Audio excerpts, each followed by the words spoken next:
Shalom a todos. Boker Tov.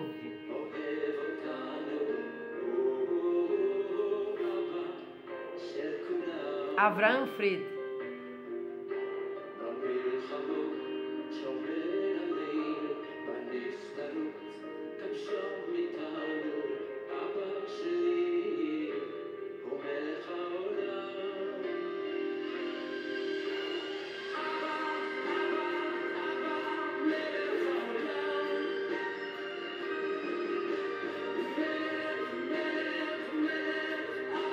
Um pouquinho de Avraham Fried não faz mal. De manhã cedo.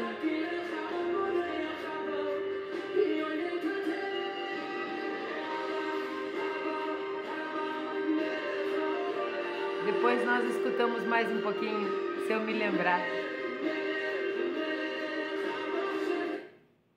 Shalom a todos, sejam todos muito bem-vindos ao capítulo 2, Mishnah 7 do Pirkei Avot.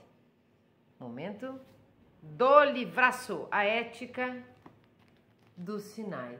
A ética do Sinai é um livro do Sr. Irving Bumil sobre ensinamentos dos sábios do Talmud, o Pirkei Avot. Um tratado dentro do Talmud, né? Sabemos. Então vamos lá ler o comecinho aqui, ler a Mishnah e depois as explicações. O que nós temos de bom, nós temos muitas coisas de bom, mas uma das coisas que são boas é que quando, infelizmente, as pessoas já faleceram, as que escreveram, né, os sábios da Mishnah, ou de qualquer coisa que a gente vai ler, que gosta muito, e a pessoa já faleceu, nós vamos ter as nossas interpretações, as interpretações vão mudando conforme o tempo, conforme a pessoa que interpreta, conforme os anos que passam e tudo mais. Isso, de certa forma, a pessoa não está ali para dizer, eu quis dizer isto, você que está interpretando de tal maneira. Mas, ao mesmo tempo, nós podemos viajar nas interpretações, trazer para os nossos dias de hoje e para a nossa realidade, a realidade individual de cada um, porque cada um vai ter uma ótica, uma visão e também a realidade do todo.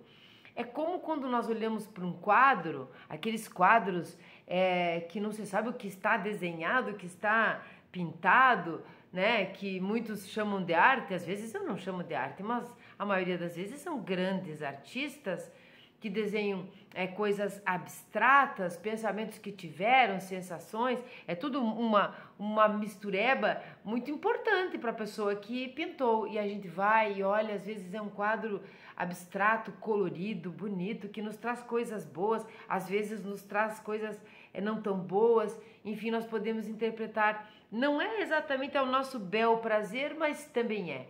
Então, nós temos um leque maior de interpretações e não temos a pessoa ali para nos dizer, não foi isso que eu quis dizer.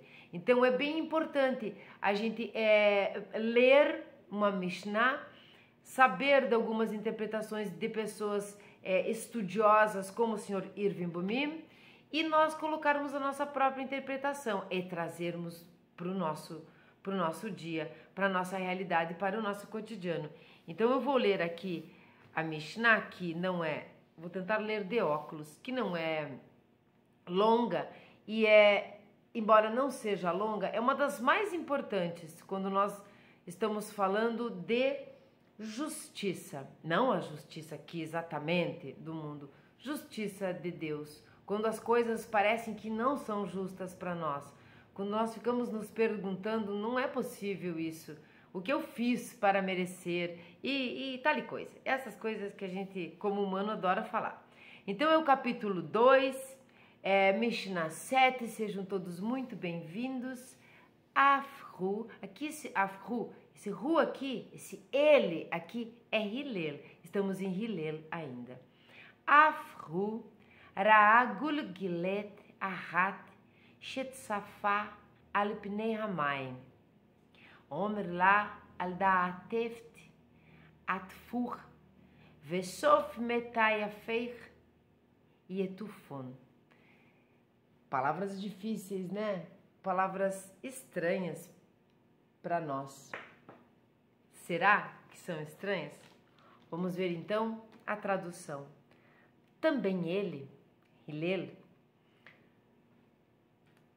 também viu ele um crânio flutuando nas águas e disse-lhe: por que afogaste outros, foste afogado, e por fim os que te afogaram serão afogados.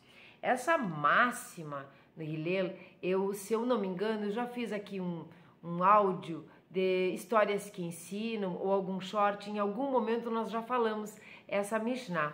Então agora nós vamos ver a interpretação ou os comentários, melhor dizendo, do Sr. Irving Bumim, e vamos já colocar ela na nossa vida aqui, o que isso quer dizer. Então eu vou ler novamente, prestem atenção. Também viu ele um crânio flutuando nas águas e disse-lhe, disse para o crânio: porque afogaste outros, foste afogado, e por fim os que te afogaram serão afogados. Já dá para entender aqui, né? Midá keneged midá, medida por medida. Vamos ler então. Geralmente, quando sacudidos pela clara evidência de sua mortalidade, os seres humanos refletem. Verdade. Hillel observa um crânio humano flutuando na água.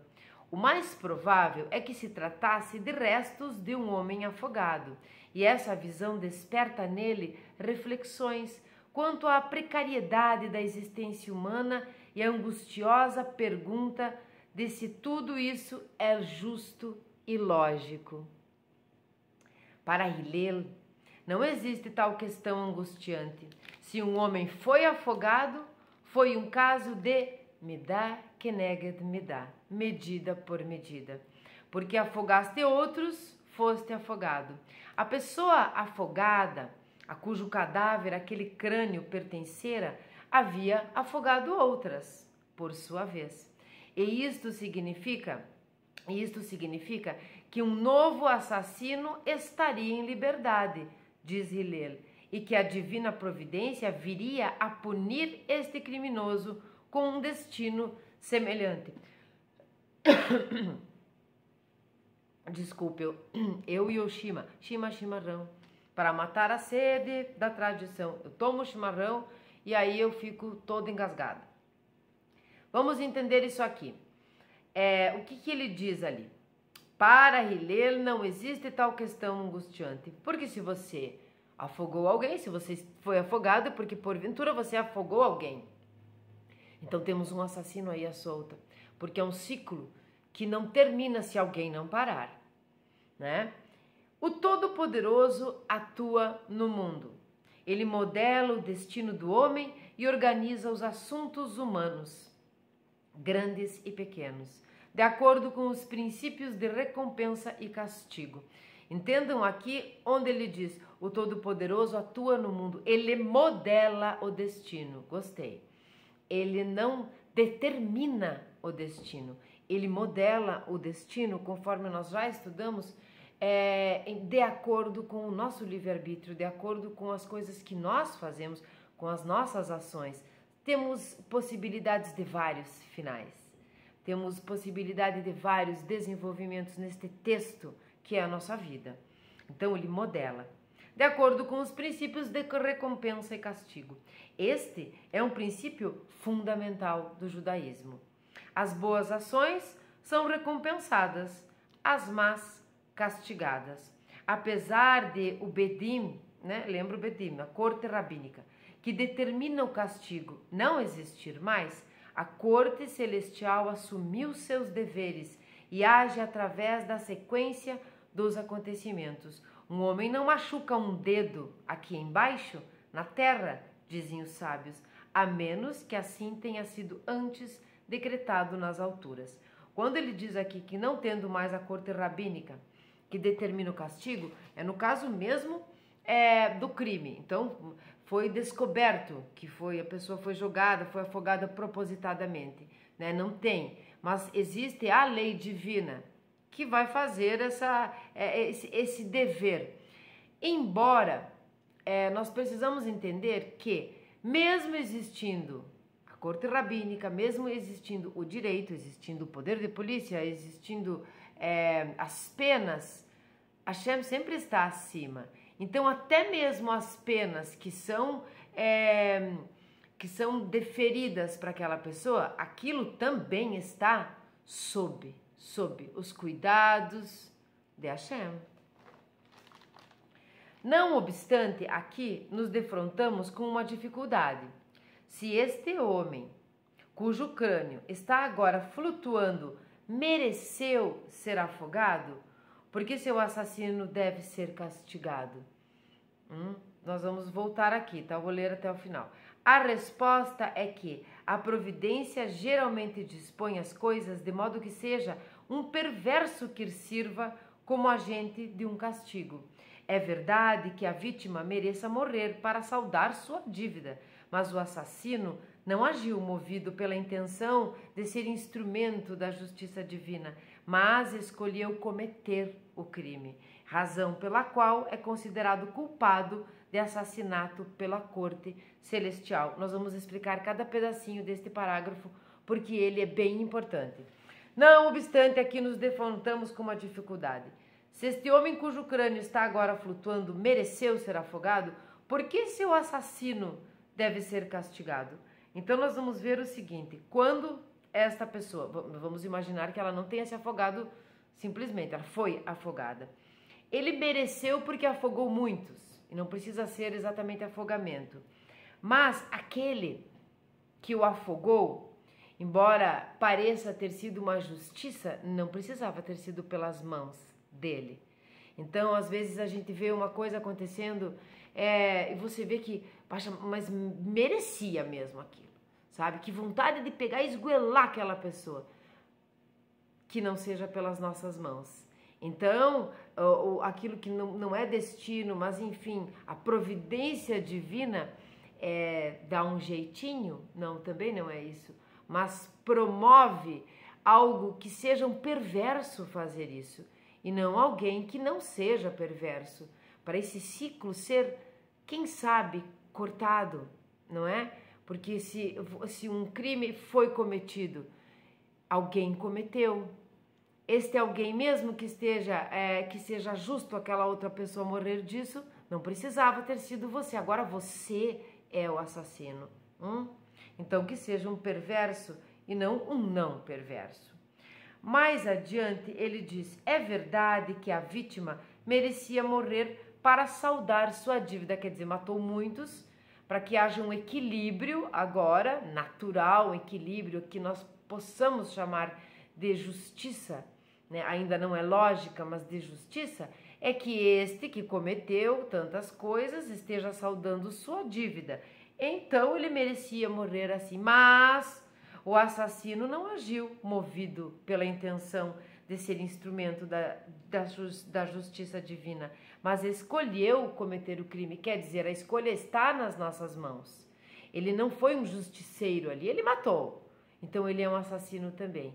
E esse ciclo vai continuar, porque quando ele matou essa pessoa, aquela saldou sua dívida, mas este que a matou acabou de contrair uma dívida.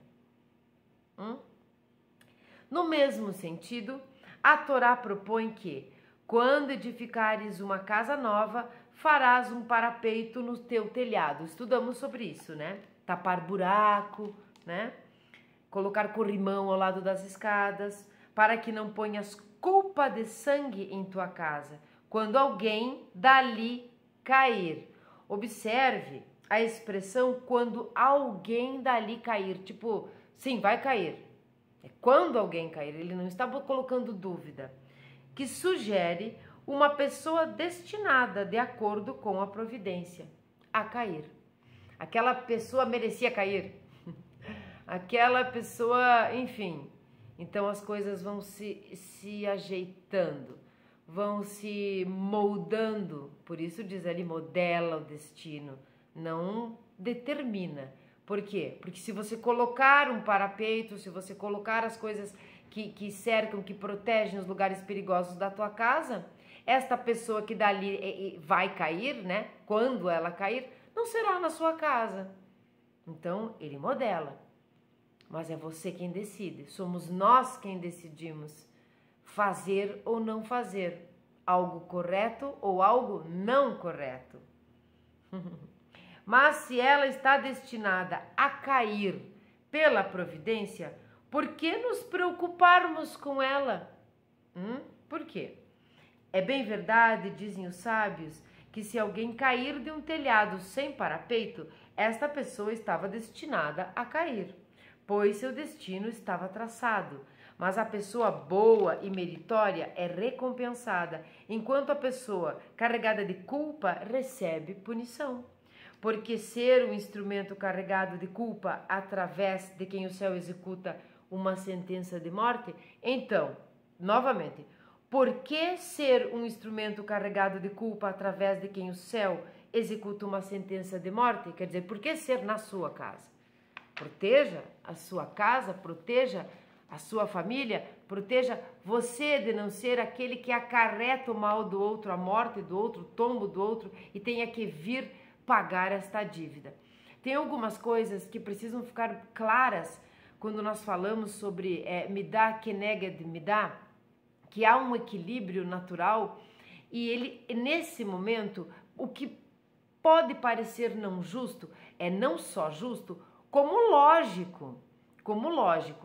Matou, morre, né? Comprou, paga, desarrumou, arruma, foi generoso, terá isso de volta e assim por diante. Se não houver essa midá keneged midá, não é lógico isso. Isso sim é que seria injustiça. Então afogou uns quantos, não significa que seja na água exatamente, não significa que seja que venha a morrer no futuro exatamente afogado, mas é alguma coisa que se compare a isso, algum assassinato, algum crime não hediondo somente, mas algumas coisas ruins que a pessoa fez também consecutivamente, periodicamente, que podem ser crimes ou pecados menores, mas muitos. Então essa é uma lógica, um equilíbrio natural da natureza mesmo, da natureza de Hashem. Esta declaração de Hillel também tem sido relacionada com a situação política do seu tempo. Como eu disse antes, você olha para o quadro, imagina algumas coisas, você interpreta um texto ou uma Mishnah em determinada época, a pessoa não está viva para dizer o que quis dizer, então as interpretações são muitas. E é infalível isso, elas cabem exatamente para vários contextos, como esse que eu vou ler agora. Esta declaração de Hillel também tem sido relacionada com a situação política do seu tempo, quando a tirânica Roma governou Israel com mão de ferro e o imperialismo romano envolvia a escravizada Judéia. Para não ser acusado de sedição, Hillel revestiu sua mensagem de esperança com metáforas. Então pode ter sido isso. É verdade, ele diz, que nós sofremos por causa das nossas transgressões, mas no final Roma também será conquistada e terá o que merece. Aqui o adendo significa o seguinte, o adendo que eu vou dar nós pagamos, para que haja esse equilíbrio, nós pagamos individualmente aquilo que nós cometemos, o pecado que nós cometemos. Nós é que temos que pagar individualmente. Mas tudo vem de Hashem. Estamos dentro de Hashem. Então tudo é muito grande, né? Um cosmos, um macrocosmos que precisa refletir, que precisa manifestar a sua sabedoria, a sua justiça, a sua bondade, todos aqueles atributos que nós já falamos, não ser dele, mas das suas ações, precisam ser manifestadas no microcosmo, precisam ser manifestadas aqui, em cada centelha de si que ele deixou, que somos nós, e todas as coisas que existem. E isto significa que o coletivo também paga pelos pecados que o coletivo cometeu. Então, quando Roma escravizava a Judéia, como diz ali, quando um país, quando uma nação subjuga a outra, é má, é bandida, é promíscua, vamos forçar a máquina e vamos lá para Sodoma, Gomorra e as outras 3, 4 cidades, tudo que elas faziam, elas pagaram coletivamente. Quem é o coletivo de uma nação? A nação toda, as pessoas que nelas estão. Então, para que haja equilíbrio e justiça, lógica, todas as coisas precisam se equilibrar. Se uma nação subjugou outra, um dia será subjugada. Nós vemos nações, inclusive, que sumiram do mapa, né? Não só viraram um museu, mas sumiram mesmo. Não existem nem as gerações que foram vindo, nem são mais as mesmas, nem são os descendentes diretos daquela nação. A mistura continuou, enquanto que os hebreus que vinham misturados de Mitzrayim, do Egito, foram se purificando ao longo do tempo, após muitos pecados, e pagando eles a nível de nação, a nível coletivo e a nível individual, até os dias de hoje, mas se purificaram. É uma nação que sobreviveu e está cada dia mais forte como nação, como coletivo e como individuais. Mas aí também eu vou falar umas coisinhas aqui, nós vamos tentar entender que eu vou precisar usar uma palavra que não existe no nosso...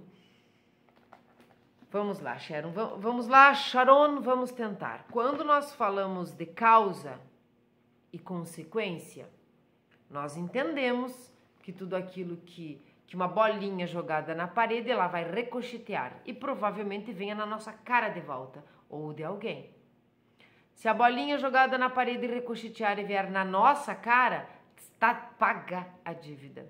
Mas se essa bolinha repercutir, ricochetear no rosto de uma outra pessoa e ferir esta outra pessoa, nós já temos 3 entes aqui, né? A bolinha, você e aquele que você feriu. O objeto do pecado, o pecador e aquele que foi atingido. Então nós temos um círculo, um ciclo. Vamos entender. A palavra que eu gostaria de dizer aqui é que nas tradições budistas, eu acho, também espíritas, alguma coisa assim, isto se chama karma. Karma não é uma palavra religiosa. Karma é uma palavra de outra língua. Então nós vamos entender como causa e consequência, ação e reação. E isto aqui nada mais é do que karma. Que no judaísmo nós chamamos de causa e consequência. Mérito, recompensa ou castigo.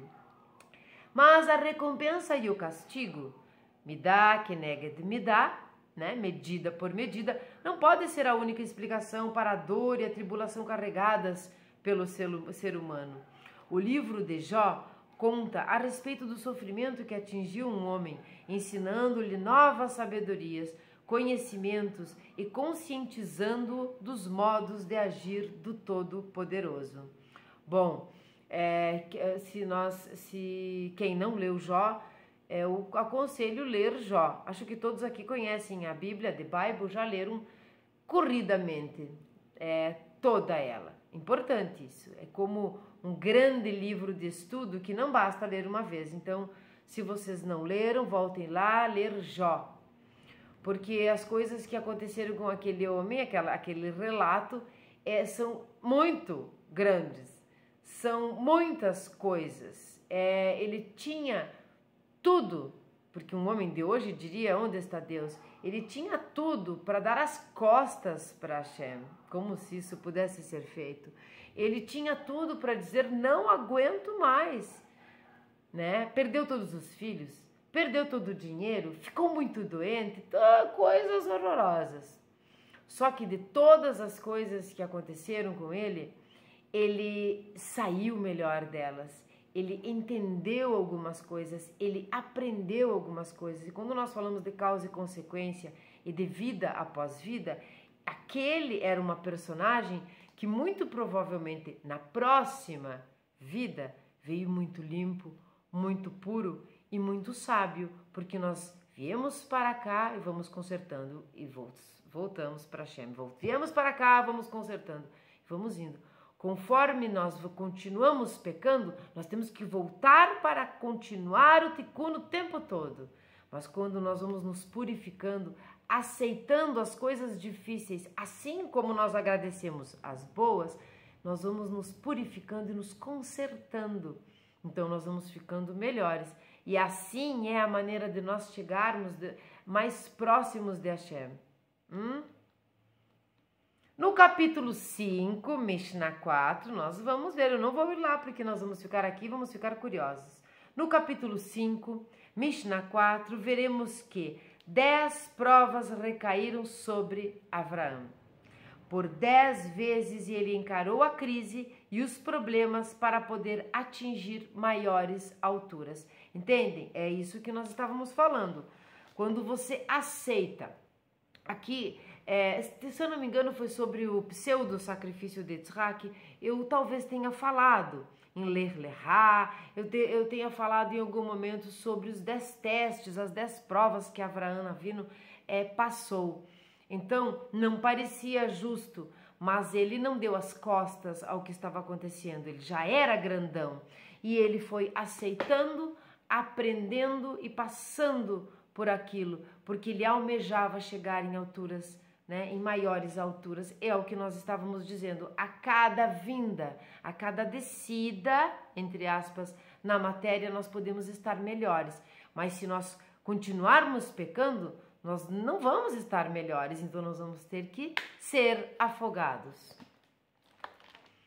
O ensinamento de Hillel pode ser então separado em duas partes. Ou este crânio era de um iníquo, pensem, tá? Caso em que, porque afogaste outros, foste afogado, esta parte do que ele disse, ou era de um inocente, e por fim, os que te afogaram serão afogados. Então pode ser isso. Então ele era um iníquo, afogou um monte de gente, agora foi afogado, agora completou. Ou poderia ser um inocente.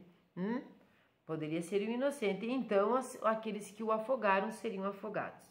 São duas maneiras de ver. Quando nós entramos na causa e consequência, mais intimamente, mais profundamente, nós vamos ver que seja iníquo, seja inocente, ambos estão seguindo o equilíbrio natural de medida por medida. Se não foi agora que fez alguma coisa, porque agora é inocente, fez em algum momento e está saldando uma dívida. Ai, que vontade de sair daqui sem dívida nenhuma, porque da minha cabeça não sai o fato de que, embora nós tenhamos muitos propósitos, objetivos, de fazermos o bem e tudo mais, como nós estamos aqui pela vontade divina de Hashem, que nós não sabemos como é, porque a vontade dele não é como a nossa, a minha mente fica me dizendo, estamos aqui para aprender como sair daqui. Aqui a gente aprende como viver. E no momento que nós estamos aprendendo como viver, precisamos aprender como morrer, porque vamos voltar.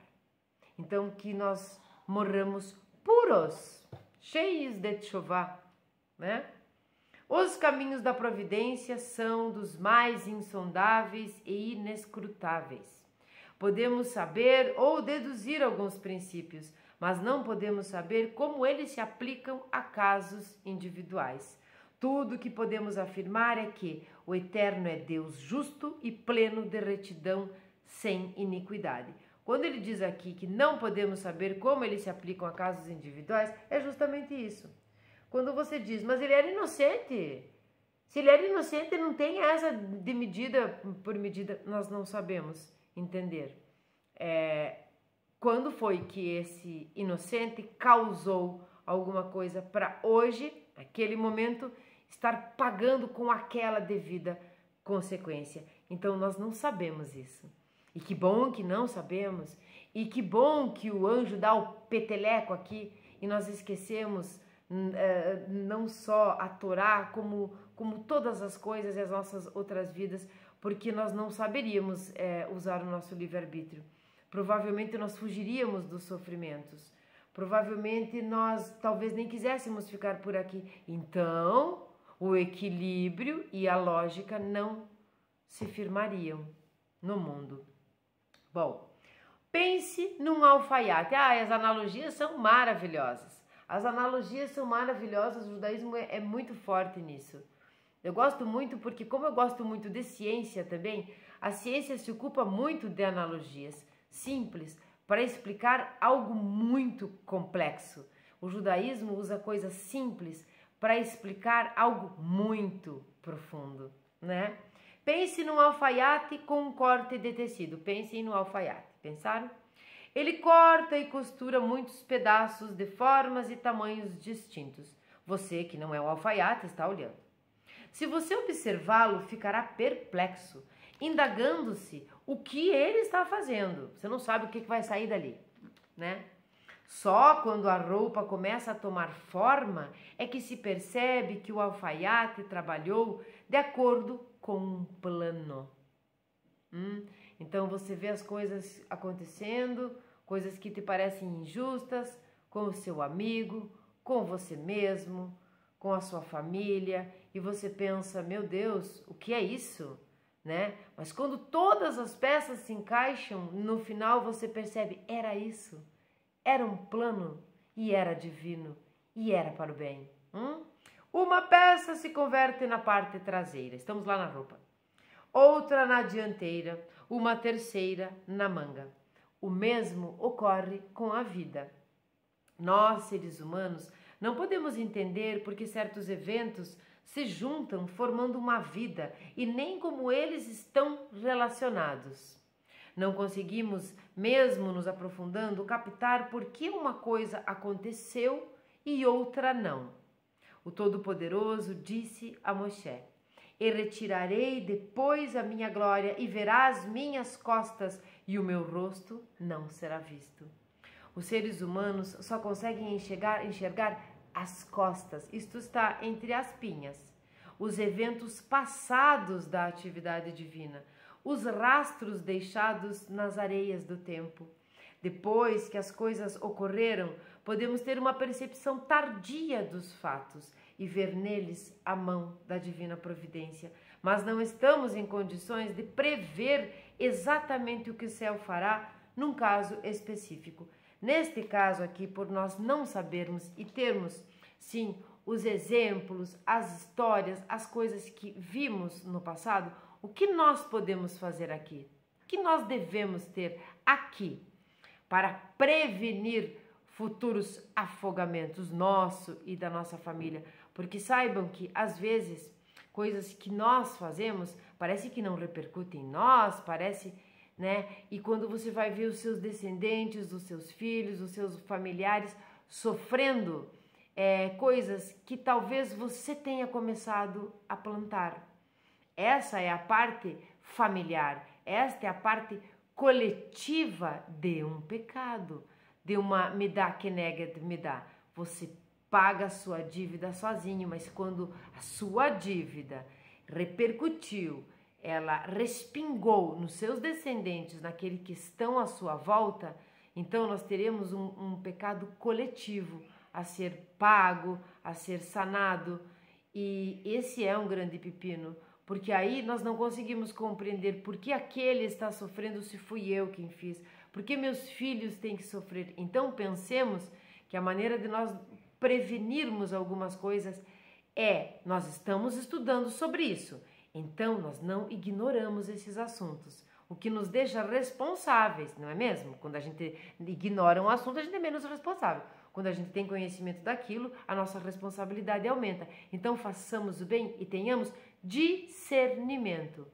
Onde entra o discernimento aqui? O discernimento entra justamente em sabermos o que é bem, o que é mal, o que está certo, o que está errado, o que Deus, a providência divina, quer de nós, o que a nossa consciência vai nos cobrar, o que os níveis mais elevados da nossa alma, ao qual nós não temos acesso, ou mesmo o nosso átomo permanente, o nosso espírito, que é a parte totalmente divina e imutável de nós, faria sobre esse assunto. Então nós temos que ter discernimento para que os nossos descendentes possam colher de forma benéfica o que nós fizermos e nós também.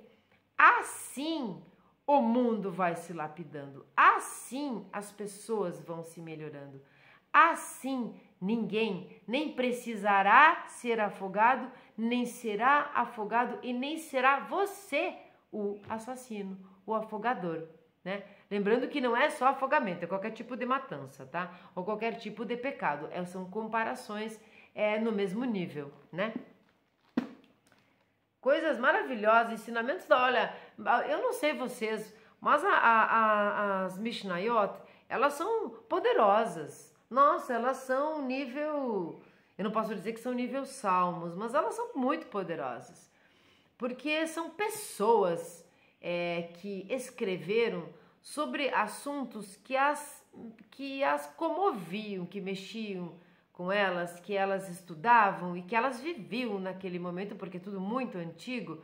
Então são várias coisas, a parte política, a parte social, a parte individual, a parte de relacionamentos, o amor, as perdas, os ganhos, tudo que eles escreveram nessas máximas. Eu aprendo a cada vez que eu leio, que eu estudo. Por isso, desde que eu comecei esta playlist lá no comecinho, o professor Jairo Fridim explicando do que se trata este livro. Este livro se trata de um livro de cabeceira. Claro que você não vai abrir como um oráculo e onde cair você vai ler, mas você pode abrir em uma Mishnah, ler a Mishnah. Você pode ou não ler a interpretação. Agora aqui nós já estudamos a interpretação do Sr. Irving Bumim e os meus pitacos. Agora você tira a sua interpretação. E a cada problema ou a cada coisa boa que nos acontece, abrir esse livro, ler uma Mishnah, nós vemos, vocês vão ver se fizerem isso, que aquele momento, dependendo do que está passando conosco naquele momento, é um aprendizado diferente. Nós vamos nos lapidando, sendo pessoas melhores. Eu não tenho dúvida nenhuma que a redenção de todo o povo, a redenção de todos os seres humanos vem através do estudo da Torá, como disse Gaon de Vilna, que vem através do estudo da Torá e essencialmente do estudo profundo da Kabbalah. E nós temos Kabbalah em tudo aqui. Porque se nós formos prestar atenção, esse afogamento físico, afogou, matou, pegou, pagou as dívidas, não sei o que é karma, que não é... Essas palavras, todas essas coisas, elas são profundas. Porque onde está escrito, dito, ou onde está no nosso cotidiano saber que eu faço aqui uma coisa, eu vou pagar? A gente imagina que é em seguida, às vezes não é. E quando não é em seguida, ou é em outras vidas, ou é através da nossa descendência, ou é através de outras coisas que nos acontecem, isso é profundo, isso é cabalístico. É como quando eu disse aqui uma vez que se você vê, sei lá, 50 pila aí, pilas é a minha filha que fala pilas, 50 reais no chão, você viu quem derrubou, você viu a pessoa perdendo dinheiro, você coloca no seu bolso, muito provavelmente você vai realmente quebrar o seu dedinho, o dedinho do pé que é tão batedor em canto de mesinha, de centro, de sala, e você vai pagar, você vai gastar mais do que isso, mais do que esses 50. Então algumas coisas são em seguida, outras não são. Por isso a gente tem aquele pensamento, não, mas não é justo, eu não fiz nada de errado, sabe? Às vezes eu penso, poxa, mas eu estou fazendo tudo tão certinho quando as coisas não estão muito boas. Por que está dando tudo errado? Ou por que não está dando tudo tão certo? Porque, Sharon, de repente você afogou alguém e não foi agora, foi antes. Foi em outros tempos, mas agora você compreendeu, mas agora você tem a Torá, mas agora você tem o Pirkei Avot para estudar, agora você tem aqui o judaísmo, a ciência, os ensinamentos, você pode aprender. Então agora você aprendeu, talvez não tenha sido de hoje, talvez você venha pagando pedacinhos de dívidas de outrora, por que não, né? Estou pagando tudo, eu quero sair daqui sem dever. Num dos Piyutim, os Piyutim aqui são as orações poéticas de Rosh Hashanah e Yom Kippur, tá? Então, num dos Piyutim, dizemos Sitro Yosher Atzato Emuná, que significa seu segredo é justiça, probidade, seu conselho é fiel. Certo sábio interpretou assim: sua justiça, sua probidade é seu segredo exclusivo. Um mistério. Seu conselho é que acreditemos que Peulató emete, que seja verdade, que sua atividade é verdade. O Todo-Poderoso ocultou da nossa vista sua retidão neste mundo, para que o homem possa chegar a ele somente através da fé. Somente através da fé. Eu vou dar um pause e vou pegar um livro para vocês. Então, quando ele fala aqui, eu fui buscar um livro, quando ele fala aqui, o Todo-Poderoso ocultou da nossa vista sua retidão neste mundo para que o homem possa chegar a ele somente através da fé. Nós sabemos que existem sacrifícios, nós sabemos que existem rituais, muitos rituais, nós sabemos que existem os 613 preceitos do judeu e sabemos que existem as 7 leis de Noé para nós, com as suas 60 e poucas ramificações. Nós sabemos que existem muitas coisas inclusive materializadas. Para quê? Para Deus? Não, para nós. Quem precisa das oferendas é Deus. Deus não precisa de nada. Deus não precisa de comida, não precisa de bebida, não precisa de oferenda, não precisa de sacrifício, não precisa de nada disso. Ele precisa de que você faça, para que você compreenda este elo, para que você o tema. E este temor não é medo, eu tenho medo. Não, este temor é mais do que isso. Eu cumpro as mitzvot da Torá porque Deus mandou. Pobre demais isso. Ele mandou, eu faço. Quando lá no começo ele disse, façam e depois escutam, né? Vamos fazer e depois escutar. O sentido era o temor. O sentido não era só porque ele está dizendo. Está escrito natural, eu faço e não faço perguntas. Esse é um nível muito pobre. E esse é o nível que nós começamos. Nós começamos nesse nível.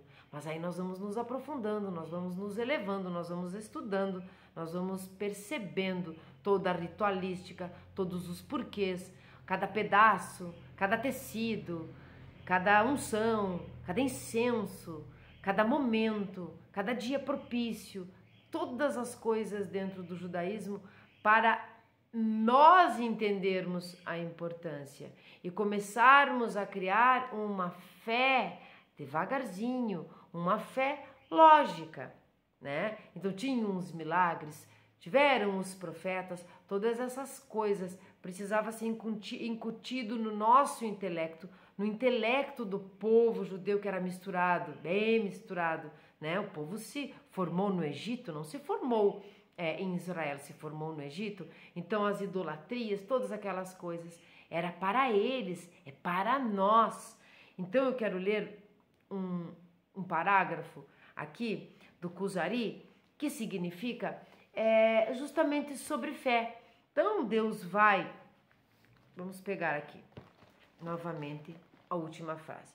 O Todo-Poderoso ocultou da nossa vista sua retidão neste mundo, para que nós, o homem, possamos chegar a ele somente através da fé. Porque depois de tudo isso, depois de todos os rituais, depois de estudar a Torá, depois de acreditar em Deus, depois de todas essas coisas, acontece um desastre. E aí, onde está a sua fé?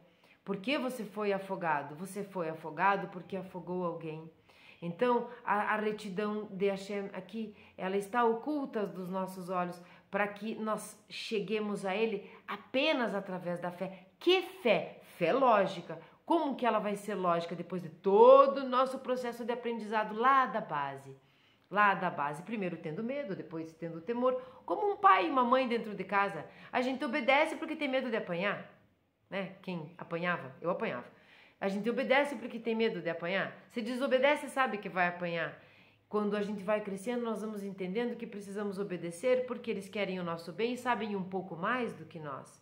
Depois nós passamos a não precisar obedecer porque nós sequer vamos pecar ou ter uma desobediência, porque nós já subimos de nível e assim nós vamos indo até chegarmos na fé incondicional. Ela não tem condicionamento mais nenhum, ela é uma fé pura, porque ela é uma emuná, e uma emuná não é só uma fé, é uma confiança, porque nós viemos de um processo ascendente de confiar. Ele foi se mostrando devagarzinho, ele foi nos ensinando a temê-lo. Hashem nos ensinou. Então o parágrafo diz o seguinte, do Kuzari. O sábio respondendo, né? O sábio judeu respondendo ao Kuzari uma pergunta que eu não vou ler. A posição de uma pessoa que aceita incondicionalmente a palavra de Deus é mais elevada do que daquela que a aceita só após dedicada investigação e exame de provas. No entanto, se alguém não alcançou tão elevado nível de inquestionável fé e analisa minuciosamente tudo o que vê, deve conduzir sua investigação da fé de acordo com métodos de pesquisas e canais apropriados. Suas asserções devem basear-se no saber e não em opiniões malévolas ou céticas que podem arruinar a mente desta pessoa. Gosto muito deste livro. Gostaram, gente? Acabou. Agora eu vou ler então o Salmo 1, porque hoje é Rosh Chodesh. De quem? De quem? De Nissan, o mês do começo, o mês do início, o mês do recomeço.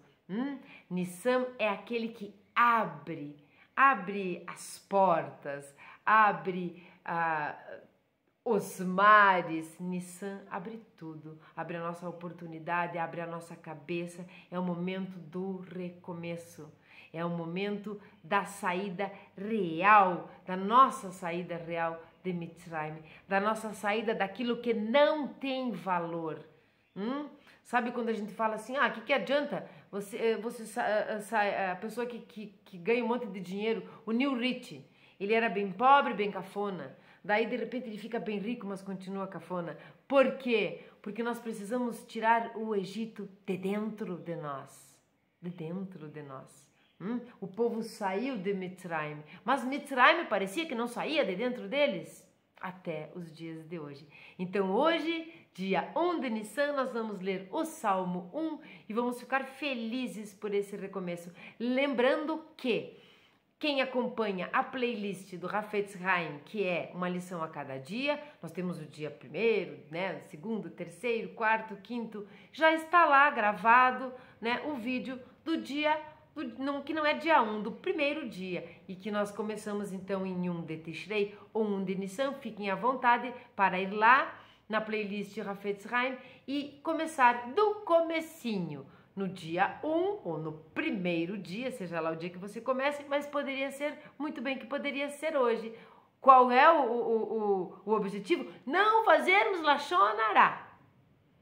Não fazermos Shimirat HaLashon.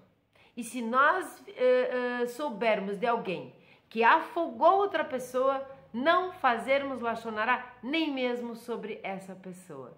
Não julgarmos erroneamente nem acertadamente. Nos lapidarmos, evoluirmos, não falarmos nem de bem, nem de mal de pessoas. Falemos nós sobre assuntos, falemos nós sobre Torá, falemos nós sobre sede, que estou com sede. Porque não bebi um gole de água, só me afoguei com o chimarrão. Baruch atah Adonai Eloheinu melech haolam, she'akol nihiyad bidvaro.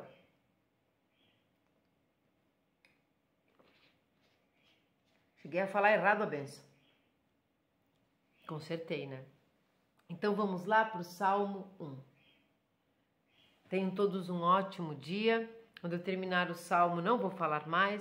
Vou ligar para nós escutarmos mais um pouco Avram Fried.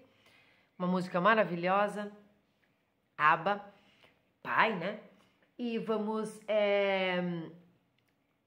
aproveitar esse começo de ano, esse começo de mês, esse começo de libertação, de todas as nossas picuinhas aí, das nossas porcariazinhas materialistas e materiais que nós temos. Então, se vocês estão gostando, se gostaram, curtam, comentem, compartilhem com seus amigos, seus inimigos, os seus vizinhos, os seus familiares, os seus conhecidos, os seus grupos de WhatsApp, Facebook, Instagram. Compartilhem com o maior número de pessoas que vocês quiserem. Vocês ajudam o canal a ter visibilidade. ajudam o canal a ter visibilidade. Muito obrigada. E quem quiser ajudar de outras maneiras, como por exemplo Tzedakah, vai lá no sobre, descrição do canal, vai lá no sobre, lê o textinho e você ajuda se quiser. Um grande beijo e abraço a todos. Salmo 1. Bem-aventurado o homem que não segue os conselhos dos ímpios, não trilha o caminho dos pecadores e nem participa da reunião dos insolentes. Mas, ao contrário, ele volta para a Torá do Eterno, e dia e noite a estuda. Ele será como a árvore plantada junto ao ribeiro que produz seu fruto na estação apropriada, e cujas folhagens nunca secam. Assim também florescerá tudo que fizer. Quanto aos ímpios, são como o feno que o vento espalha. Nem eles prevalecerão em julgamentos, nem os pecadores na assembleia dos justos. Pois o Eterno favorece o caminho dos justos, enquanto dos ímpios os conduz à ruína.